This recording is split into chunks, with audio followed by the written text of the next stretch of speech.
탈무드를 보면요, 오늘이라고 하는 이 날, 이 오늘이라는 이 날은 최초의 날이자 최후의 날이래요. 이 오늘은 여러분의 인생에서 최초의 날일 수 있고 최후의 날일 수 있고, 그리고 여러분에게 남아있는 날들 중에, 여러분의 생애 속에 남아있는 날들 중에 오늘은 여러분의 생애 속에서 제일 젊은 날이래요.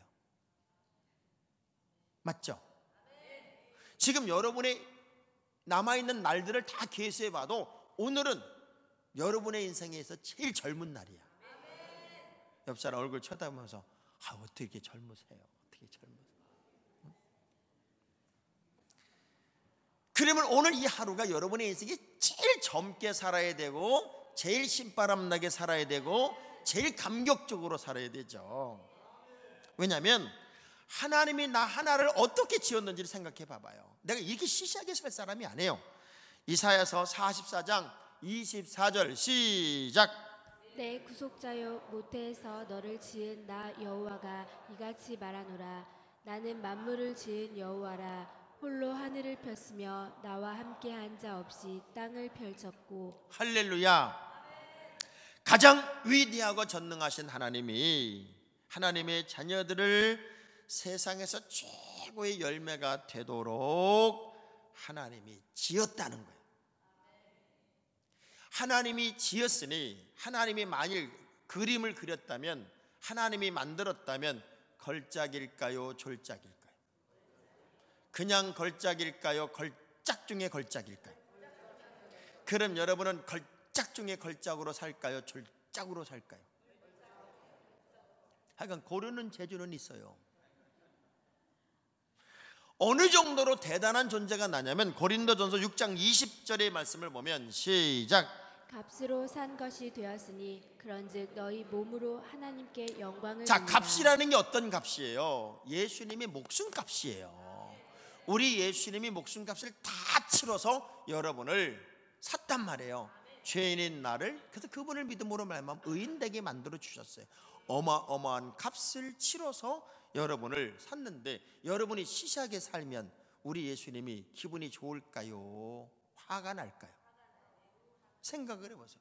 여러분의 자녀를 정말 최고의 가치를 드리고 최고의 재물을 들여서 최고의 공부를 시켰더니 넝마주의하고 있어. 그런 부모의 가슴이 아플까요, 안 아플까요? 아프죠. 찢어져요. 그래서 주님의 기대는 뭐냐면, 그렇게 내가 너희를 빚었고 만들었고 샀으니 나는 너희들에게 기대가 있어. 최고의 열매를 내라는 거예요. 따라합시다. 나는 최고의 열매를 내야 한다. 어떤 목사님이 이제 아이가 하나 있어요. 이 아이가 이제 5학년짜리예요. 그런데 얘가 믿음이 참 좋아. 하루는 밥상 머리에 앉아가지고 아이를 기도를 시켰더니 이렇게 기도하는 거예요. 하나님 아버지, 우리 아버지 좀 빨리 천국 데려가 주세요. 밥 먹다 보니까 기가 막힌 거예요. 그래서 기도 끝난 다음에, 야, 너 왜 나를 빨리 천국으로 데려가라 그랬냐 그랬더니, 이 아이 좀 보세요. 아버지가 너무너무 힘들어하고 고생하고, 그러니까 그 좋은 천국에 하나님 빨리 우리 아버지 데려가서 우리 아버지 좀 편하게 살게 하라고 그렇게 기도했다는 거예요. 의미는 중요하고 소중했지만 아버지가 그 아이 손을 잡고 이렇게 말해요. 아들아, 다음에는 아빠 천국 가기 전에 하나님 일 많이 하게 해달라고 기도해. 지금 네가 나를 염려하고 걱정하는 건 내가 알지만 아빠의 소원도 있어. 아빠는 아무리 힘들어도 천국 가기 전에 하나님 일 많이 하고 싶어. 그러면 여러분이 정말 좋은 위치에서 좋은 자리에서 좋은 열매를 많이 낸다. 이건 주님의 기쁨이고 주님의 자랑이야. 아주 착한 거지가 늘 기도를 하더래. 그래서 우리 주님이 와서 소원을 말해봐라. 소원이 뭐냐 그랬더니 거지가 제 소원은 찌그러진 밥통을 좀 펴주는 겁니다 그러더래. 그래가지고 하나님이 새 밥그릇을 줬어. 또 있다가 이제 얼마나 열심히 기도하는지 또 물어본 거예요. 두 번째 우리 주님이, 그래 이번엔 소원이 뭐냐 그랬더니 이 밥그릇을 좀 금으로 바꿔주면 안 되냐고 그러더래. 구고라는 밥그릇. 그래서 금으로 바꿔줬대요. 그래도 세 번째 또 기도를 하길래 이번에도 기도 제목이 뭐냐 그랬더니 밥이 식으니까 밥솥 하나 주면 안 되냐고 그러더래. 그 거지는 아무리 기도를 해도 의식이 안 바뀌니까 거지야. 우리가 어떤 사고방식을 가지고 사느냐가 중요해요. 여러분은 이렇게 살 사람이 아니요. 주먹 불 꺼주고 더 이상 요 모양 요 꼴로 살 수는 없다. 하나님은 여러분에게 최고의 열매를 내기를 원하셔서 여러분을 위해 생명도 주시고 여러분을 죄인에서 의인으로 구원해내시고 그리고 가장 중요한 걸작의 의식을 가지고 살도록 요청하셨음에도 불구하고 여전히 거지처럼 살고 있다면 그건 답답한 거죠. 거미는요, 거미줄로 자기 집을 지어요. 다 입에서 나오는 거미줄로 자기 집을 지어. 인간은 입에서 나오는 말로 자기 인생의 집을 짓는 거예요. 여러분의 언어가 지금 어떤 언어냐가 여러분의 미래가 되고 여러분의 내일이 돼요. 신기하게 언제부턴가 불평을 이야기하고 부정적인 이야기를 하고 안 된다고 자꾸 말하기 시작하는 사람은 할 수 있는 거 되는 일도 안 되게 살아요. 근데 신기하게 어느 날부턴가 그렇게 에너지가 넘치고 신바람이 나고 즐거워하고 그리고 뭔가 역사를 만드는 그런 존재가 된 사람은요, 그렇게 무기력해 있던 사람이 벌떡 일어나서 그렇게 큰 일을 해내더란 말이에요. 시편 34편 20절의 말씀을 보면 하나님이 우리를 어떻게 사랑하고 어떻게 보호하시나 봐요. 시작. 그의 모든 뼈를 보호하시며 그 중에서 하나도 꺾이지 아니하리라. 하나님이 다 보호하시고 지키시고 막으셔서 어느 것 하나도 꺾이지 않게 하시는 것이 하나님의 계획이더라는 거예요. 자, 농부가 농사를 짓고 나서는 그렇게 김도 매고 또 채양도 해주고 또 벌레가 못 오도록 약도 뿌려주고 그런 이유는 무슨 이유예요? 잘 자라서 좋은 열매 내라고. 농부는 그렇게 수고하죠.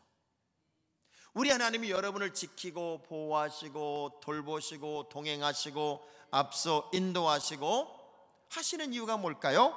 이사야 42장 6절의 말씀을 봐봐요. 시작. 나 여호와가 의로 너를 불렀은즉 내가 내 손을 잡아 너를 보호하며 너를 세워 백성의 언약과 이방의 빛이 되게 하리라. 할렐루야. 저는 이 말씀이 너무 멋있는 것 같아요. 이방의 빛이 되게 하리라. 그래서 우리를 뭐라 그래요? 세상의 소금이고 세상의 빛이라고 그랬잖아요. 자, 이 이야기는 숨을 수 있다는 거예요? 숨을 수 없다는 거예요? 숨어야 된다는 거예요? 숨지 말아야 된다는 거예요? 오히려 두각을 나타내라는 거예요. 크리스찬의 삶은 세상 속에서 빛이 돼야 되고 크리스찬의 삶은 세상 속에서 소금이 돼야 된다. 다시 말하면 확실하게 뭔가 열매를 내는 그런 존재가 여러분이 돼야 된다는 거예요. 노르웨이의 어느 교회는 양탑교회라는 교회가 있어요. 왜 양탑교회라는 별명이 붙었냐면 교회를 짓다가 높은데 한 사람이 뚝 떨어진 거예요. 다 죽은 줄 알았어. 근데 툴툴 털고 일어나네? 어떻게 일어나지? 보니까 그 밑에 양이 깔려 죽었어. 이 사람 떨어질 때 하필이면 양이 지나가다가 이 사람이 양 위에 떨어지고 양은 죽고 이 사람이 산 거야. 그래서 이 양을 기념한다고 그래서 꼭대기 양 모양의 종탑을 만들어서 그래서 교회 이름이 양탑교회가 됐어. 양도요, 선한 일을 하고 죽으면 기념이 됩니다. 여러분의 인생이 기념이 되게 살아야지. 괜히 의자나 대피고 교회나 왔다 갔다 하는 시계추 신자가 되면 안 되잖아요. 소자에게 냉수 한 그릇 대접한 것도 우리 주님은 그 상을 잃지 않는다고 그랬는데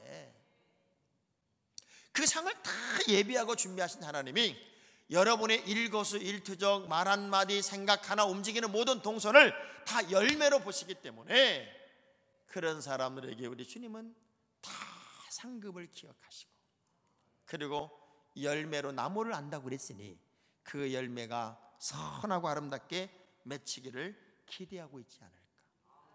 그러면서 제가 느끼는 거예요. 아, 하나님도 실망을 하시는구나. 들포다가 맺힘이 어찌미뇨. 실망을 하셔. 우리 옆 사람 악수하면서 절대로 하나님을 실망시키지 맙시다. 실망시켜. 우리 하나님도 실망하세요. 왜냐하면 노아 홍수를 지내면서 그 막 사람들이 타락할 때 우리 예수님 후회하셨어요. 내가 사람을 지은 게 참 후회가 된다. 실망하시는 분이기도 하셔. 새벽 예배를 그렇게 그리워하던 한 분이, 이제 그때는 시계가 없는 시대니까 새벽에 닭이 울면 교회에 가려고 좋은 수탉 한 마리를 사온 거예요. 그래서는 닭장을 딱 만들어 짓고, 수탉이 외로울까 봐 암탉도 한 마리 넣어주고, 그리고 다 잘 울으라고 먹이도 모이도 이렇게 풍성하게 넣어주고, 그리고 하룻밤을 지냈는데 안 울어. 이게 해가 중천에 뜨도록 안 우네. 그래가지고 잘 운다고, 이 닭은 정말 잘 운다고 그래가지고 팔았던 그 사람에게 쫓아가서, 아니 이 닭이 왜 안 우냐 그랬더니 주인이 물어보는 거예요. 닭판 주인이 먹이를 줬냐? 줬다. 닭장을 져줬냐? 져줬다. 그리고 또 뭐 했냐? 암탉을 하나 또 넣어줬다. 그랬더니 얘기하는 거예요. 생각해봐라. 집 있지, 먹을 거 있지, 사랑하는 아내 있지, 왜 우냐? 왜 울어? 울 일이 없자. 모든 걸 다 갖췄는데 그 닭이 왜 울겠냐? 뭔가 배가 고파야 울지. 인간은요, 등 따숩고 배부르면 절대로 기도도 안 해. 영적인 긴장감도 없어. 그래서 그렇게 잘하던 사람도 어느 순간 무너지는 건 순간이더라고요. 뭐 은혜 받았다고 할렐루야 놀렐루야 다 했어요. 그런데 실제적으로 무너지는 거는 순간이에요. 선교 초기에 시골 교회를 담임하던 한 목사님이 이 말씀을 가르치면서, 여러분 첫 것은 하나님의 것이니 첫 예물은 하나님께 드리십시오. 그랬더니 얼마나 순종을 잘하는지, 뭐 고양이를 낳으면 첫 고양이 가져오고, 강아지 낳으면 강아지 첫 번째가 가져오고, 딱 가져오는데 세상에 한 번도 송아지는 안 가져오더래. 송아지는. 그래서 물었대. 송아지가 나오면 첫 번째 송아지는 가져와야 될 거 아니야? 그랬더니 왜 안 가져오냐 그랬더니 이것은 집안의 씨앗이라고 절대 못 준다고 그러더래. 그러면서 쓸모없는 싸구려만 갖다 놓더라는 거예요. 얼마나 사람들이 머리가 아주 예민하게 잘 돌아가는지. 하나님을 수도 끝도 없이 실망시킬 수 있는 게 우리들의 삶의 모습이라는 거예요. 사무엘상 15장 11절의 말씀을 보면 우리 하나님이 사울을 왕 세운 걸 후회하시더라고. 시작. 내가 사울을 왕으로 세운 것을 후회하노니 그가 돌이켜서 나를 따르지 아니하며 내 명령을 행하지 아니하였음이니라 하신지라.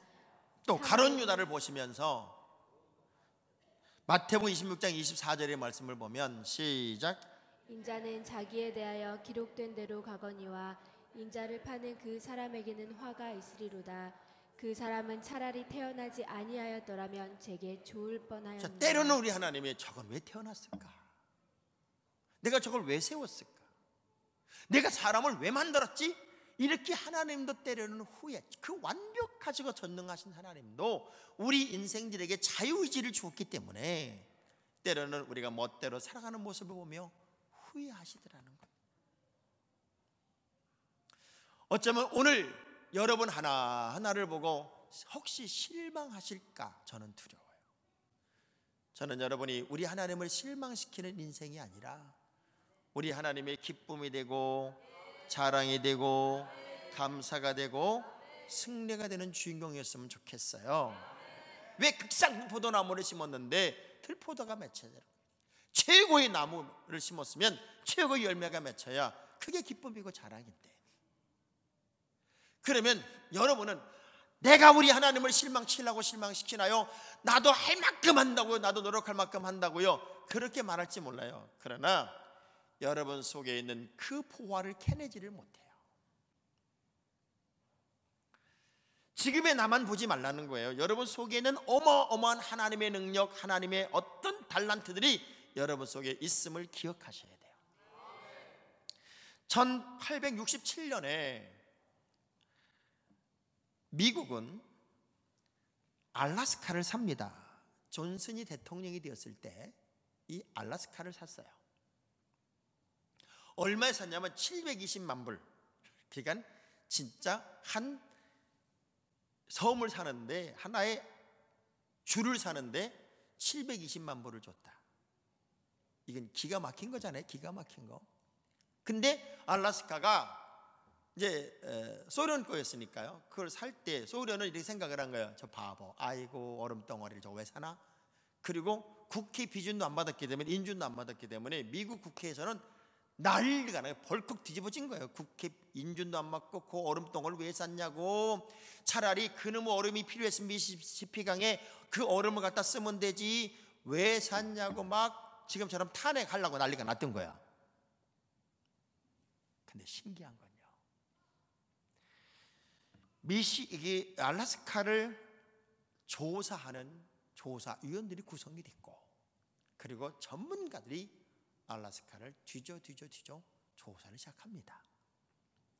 얼음으로 덮여있는 동토의 땅인 줄 알았는데 너무 신기한 건 황금, 순금, 백금, 석유, 말할 수 없는 황금 오장이 이 알래스카에 다 있는 거예요. 이 조사가 딱 발표가 남과 동시에 모든 매스컴은 우리는 얼음덩어리 땅을 산 것이 아니라 황금의 땅을 샀다고 계속 투표하기 시작합니다. 그리고 그걸 왜 샀냐고 대통령에 대해서 욕을 하고 난리 부렸던 그 모든 국회의원들이 백악관을 찾아가서 무릎을 꿇고 사과를 했습니다.